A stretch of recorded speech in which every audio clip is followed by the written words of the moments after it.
Hindi ka naka-vlog na yan? Ha? Hindi ka naka-vlog na yan? Ano? Basta okay naman siya. Kaso na-stress din ako doon sa footage niya. Parang ang labo. Naiinis lang din ako i-edit. Okay lang yan, to.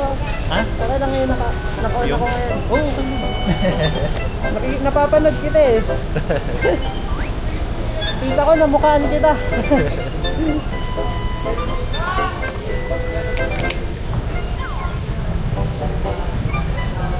Wala po. Saan po kayo banda, ma'am? Dito po mismo sa may ano po. Sa may 7-Eleven? Opo. Ay, kayo pa yun, ma'am? Ay,